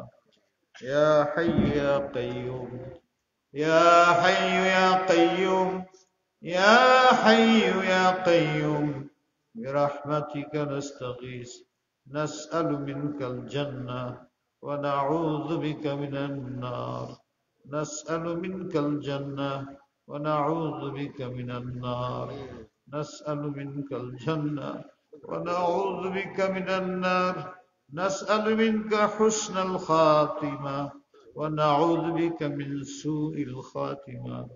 اللهم إني أسألك فعل الخيرات وترك المنكرات وحب المساكين وأن تغفر لي وترحمني وإذا أردت فتنة في قوم توفني غير مفتون أسألك حبك وحب من يحبك وحب عمل يقربني إلى حبك إلهي يا أرحم الراحمين يا أكرم الأكرمين এই জায়গার ভিতরে এত বড় মাদ্রাসা, এটার ছাত্র শিক্ষক, এটা যিনি মুহতামিম ছিলেন, আল্লাহ তুমি জানো তার সাথে এই পুরা অঞ্চলের মানুষ কত বড় পাহাড় ছিল এলাকার জন্য, শরীয়তের জন্য। সুন্নাত ছাড়া উনি কিছুই বুঝতেন না। ইয়া আল্লাহ ওনার মাগফিরাত করে দাও ইয়া আল্লাহ, এই মাদ্রাসাকে স্থায়ী ও কায়েম করে দাও। যারা এর সাথে জড়িত আল্লাহ তাদেরকে দান করো, তাদের যা মনের বাসনা পূরণ করো। যারা দান খেরাত করে আল্লাহ বিশেষ করে তাদের জাযায়ে খায়ের দান করো। এখানের আসাদাদের কবুল করো, ছাত্রদেরকে কবুল করো, এদের সবাইকে সাহেবে নসবত বানায় দাও, উলামায়ে রব্বানি বানাইয়া দাও। এই উসিলা করিয়া হাজারো হাজার মানুষ এখানে শরীক হয়েছে, দেশ বিদেশের আলেম এখানে উপস্থিত হয়ে বায়াত করতেছে। তুমি আমাকেও সুযোগ করে দিছো এখানে আসার। আল্লাহ আমাদের সবার গুনাহ মাফ করে দাও, গুনাহ মাফ করে দাও। অনেক অন্যায় করে ফেলছি, অনেক ভুল করে ফেলছি আল্লাহ। আমরা সব ভাইয়েরা তোমার কাছে তওবা করতেছি, বারবার তওবা করতেছি, জাহেরি বাতিনি গুনাহ থেকে তওবা করতেছি। ইয়া আল্লাহ তুমি তো গাফফার, তুমি সত্তার, তুমি রহমান, তুমি রহিম। তোমাকে ছাড়া কাউকে আল্লাহ মানি না, কাউকে আল্লাহ মানি না, কারো কাছে কিছু পাবার আশা করি না। মাঝে মাঝে শয়তান আমাদের ধোঁকা দেয়। ইয়া আল্লাহ আমাদের দেশের জন্য খায়রের ফয়সালা করো। আল্লাহ আমাদের দেশে চালায় যারা এদের জন্য খায়রের ফয়সালা করো, নাগরিকদের জন্য ফয়সালা করো। ইয়া আল্লাহ সারা দেশের ছাত্রদেরকে তুমি আল্লাহ আল্লাহ বানায় দাও। সমস্ত দ্বীনি মাদ্রাসাগুলোর হেফাজত করো, সমস্ত উলামাদের মধ্যে মিল মুহাব্বত দাও, সব জায়গায় সুন্নতের বাতি জ্বালিয়ে দাও। আমার হাবিব কষ্ট পেতেছে মদিনায়, আমাদের গুনার কারণে, তর্কে সুন্নতের কারণে।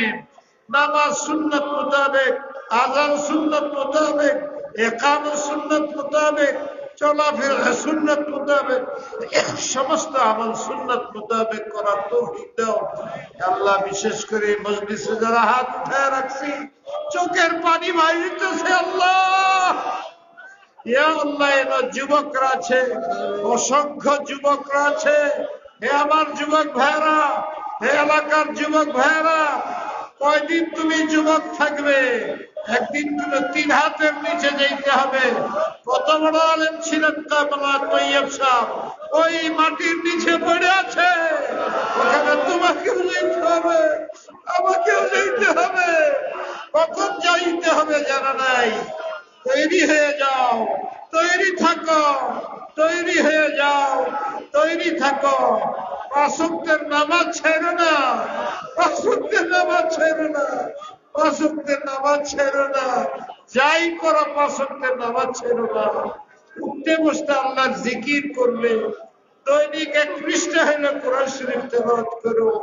মাদ্রাসার ছেলেরা যত কোরআন শরীফ তেলাওয়াত করবা তত জেহেন ভালো হবে। যত বেশি তেলাওয়াত করবে তত বেশি ফাহাম বৃদ্ধি পাবে, গুনাহ থেকে মুক্তি পাবে। বিশেষ করে যে সমস্ত গুনাহ আমাদেরকে গ্রাস করে নিচ্ছে এবং গুনাহকে আমরা গুনাহ মনে করতেছি না, এই ফেসবুক ইত্যাদি। হে আমার প্রাণের ছাত্ররা, হে আমার প্রাণের ছাত্ররা, নবীর ওয়ারিসিনরা, তোমরা এই গুনাহটা ছেড়ে দাও। তোমাদের হাতে ধরি, পায়ে ধরি, তোমরা আমাদের এই গুনাহ ছাড়ো। তা ছেলে করুণা আরো বাড়তেই থাকবে। আল্লাহর আযাব এসে গেছে। ইয়া আল্লাহ, ইয়া আল্লাহ, প্রত্যেকের মনের বাসনা পূরণ করে দাও। যার যে কাজের জন্য দোয়া দরকার আল্লাহ কবুল করো। হাজিরিনের সবার মনের মাকাসিদ পুরা করো। গায়রে হাজিরিনের মনের মাকসুদ পুরা করো। আল্লাহ কবরস্থানকে সব মুসলমানের কবরগুলোকে মাফ করে জান্নাতে বাগান বানায় দাও। ইয়া আল্লাহ, জানি না কবে তুমি ডাক দাও, জানি না কবে তুমি ডাক দাও, জানি না কবে তুমি ডাক দাও। আজকে আমাদের দোয়া কবুল করো। সবটি মানুষকে পাক করে মসজিদে বের করো, সবটি মানুষকে পাক করে মসজিদে বের করো, এই মজলিসে বের করো। যারা ওয়াজ করছেন, যারা শুনছেন, যারা আসতে পারে নাই, পুরা অঞ্চলকে তুমি সুন্নতের আলোতে মুখে করো। আল্লাহ, মৌলানার সবচেয়ে বড় মুহিম ছিল সুন্নতের আমল, দাওয়াতুল হকের আমল, ইসলাহি আমল। আল্লাহ, তোমার সুযোগ্য সন্তানদের দ্বারা, উস্তাদদের দ্বারা, এলাকাবাসীর দ্বারা এই প্রতিষ্ঠানকে, ইসলাহি মজলিসকে সব সময় কায়েম ও দায়েম রাখো। আল্লাহ, উলামাদের মধ্যে মোহাম্মত পয়দা করে দাও। উলামাদের মধ্যে গীবত দূর করে দাও, তাজাসসুস দূর করে দাও, সব গুনাহ দূর করে দাও। যেটির দ্বারা বড় ফিতনা হইতেছে, মাদারিসগুলোর ভিতরে হাঙ্গামা হইতেছে, মাদারিসে একটি আরেকটির সাথে বিবাদ হইতেছে। ইয়া আল্লাহ, ইয়া আল্লাহ, এক সেকেন্ডে তুমি সব পারো। উমর ফারুককে তোমাকে হত্যা করতে আসছে, তোমার নবীকে শ্রেষ্ঠ মানুষ হয়ে গেছে এই কোরআনের উসিলায়। এই কোরআনের কেন্দ্র হেলে মাদ্রাসাগুলো সারা দেশের মাদ্রাসা শান্ত করো, ছাত্রদের শান্ত করো, উস্তাদদের শান্ত করো, তাদেরকে তাদের মাসুলিয়ত বুঝার তৌফিক দাও। আল্লাহ, আলেমদের আল্লাহ আল্লাহ বানায় দাও। কেউ যেন ফিতনার দিকে না যায়, সব যেন সুন্নতের দিকে যায়। আল্লাহ, কবরে এক সেকেন্ডের জন্য জাহান্নাম হুকুম না বাতিল দাও। ঈমানি মওত নসিব হয় আল্লাহ, ঈমানি মওত যাতে নসিব হয়। কবরের সওয়াল জবাব আমাদের ফলাইও না, হাসরের ময়দানে হিসাব নিসাব আমরা পারবো না। ইয়া আল্লাহ, তুমি কুদরতের হাতের দ্বারা আমাদের নেকির পাল্লা ভার করে দিও। আল্লাহ, আল্লাহ, একবার তৌফিক দিও। আমরা এই 2 বছর হয়ে গেল না উমরায় যাইতে পারি, না হজে যাইতে পারি। আল্লাহ, ব্যবস্থা করে দাও যাতে আমরা সবাই হজ করে মরতে পারি, উমরা করে মরতে পারি, ঈমানি মওত নসিব হয়। তোমার হাবিবকে একবার দেখবার চাই, তোমার সাথে গলা মিলাইতে চাই। স্বপ্নে হইলেও দেখায় দাও, স্বপ্নে হইলেও দেখায় দাও, স্বপ্নে হইলেও দেখায় দাও। কলিজা ফাইটা যাইতেছে, ওনাকে এক নজর দেখতে মনে চায়। হাদিসের ছাত্রও দেখতে চায়, উস্তাদরাও দেখতে চায়। এই যে যারা বৈশা রয়েছে, তারা সবাই এক নজর দেখতে চায়। আল্লাহ, তুমি দয়া করে দেখাও। আর এর জন্য সুন্নত পালন করতে হয়, সেই সুন্নত পালনের তৌফিক দাও, গুনাহ মুক্তি দাও। ইয়া আল্লাহ, আমাদের মুরব্বীরা একের পর এক চলে যেতেছে, যাইতে যাইতে কাব্বারানি মাউতুন কুমারার দশা হয়ে গেছে। আল্লাহ, আল্লাহ, আমাদের নেমাল বদল দান করো, আমাদের ইখলাস দাও। আল্লাহ, আমাদের তাওয়াজু দাও। আল্লাহ, আমাদের মুহাব্বত দাও। আল্লাহ, আমাদের শত্রুতা দূর করে দাও, আদাওয়াত দূর করে দাও, কিবির অহংকার দূর করে দাও, হাসাদ হিংসা দূর করে দাও। ইয়া আল্লাহ, জাহেদানা জিন্দেগি দাও। ইয়া আল্লাহ, জাহেদানা জিন্দেগি দাও। দুনিয়ার রাগবত থেকে আমাদের হেফাজত করো, হুব্বে যা হুব্বে মালের থেকে আমাদের হেফাজত করো। মানুষের কল্যাণ করার তৌফিক দাও, মানুষের ক্ষতি না করি। আল্লাহ, ইসলামের কল্যাণ করে দাও, আমার দ্বারা যেন ইসলামের ক্ষতি না হয়ে যায়। ইয়া আল্লাহ, সমস্ত উম্মতকে তুমি হেদায়েত দাও। যারা অমুসলিম তাদেরকেও হেদায়েত দিয়ে দাও। মুসলিম অমুসলিম এরাও নবীর উম্মত, এদেরও হেদায়েত দিয়ে দাও। ইয়া আল্লাহ, তুমি সব পারো, হেদায়েত দাও। শয়তানের আক্রমণ থেকে আমাদের হেফাজত করো। ইয়া আল্লাহ, যারা অসুস্থ তাদের সেবা দাও, হাসপাতালে আছে সেবা দাও। অনেকে বলতে পারে নাই, ইয়া আল্লাহ, গায়েবানা দোয়া বেশি কবুল হয়, সকলের দোয়া কবুল করো। আল্লাহ, আমরা কিছু মুসাফির আছি, মুসাফিরের দোয়া তো তুমি কবুল করো। এই হাজার হাজার মানুষে অনেক মুসাফির, কোথায় কক্সবাজার থেকে লোক আসছে, কোথাও রাজশাহী। ইয়া আল্লাহ, তুমি মুসাফিরের দোয়া তো কবুল করো।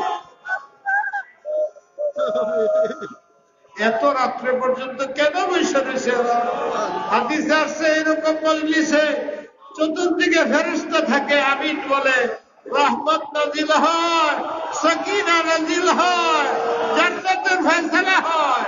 আল্লাহ এই ফয়সালার জন্য এই লোকটি বসে রয়েছে। এরা ওয়াদা করছে আর গুনাহ করবে না। ইয়া আল্লাহ তৌফিক দিও তাদের তওবা কবুল করো। ইয়া আল্লাহ আমাদের সবাইকে মাফ করো। সুবহানাল্লাহি ওয়া বিহামদিহি, সুবহানাল্লাহিল আযীম, সুবহানাল্লাহি ওয়া বিহামদিহি, সুবহানাল্লাহিল আযীম, সুবহানাল্লাহি ওয়া বিহামদিহি, সুবহানাল্লাহিল আযীম, সুবহান রাব্বিকা রাব্বিল ইজ্জাতি আম্মা ইয়াসিফুন ওয়া সালামুন আলাল মুরসালিন আলহামদুলিল্লাহি রাব্বিল আলামিন। اللهم صل وسلم وبارك على سيدنا محمد وآله وصحبه أجمعين برحمتك يا এখন আজান হবে, আমরা জামাত না পড়ে কেউ যাব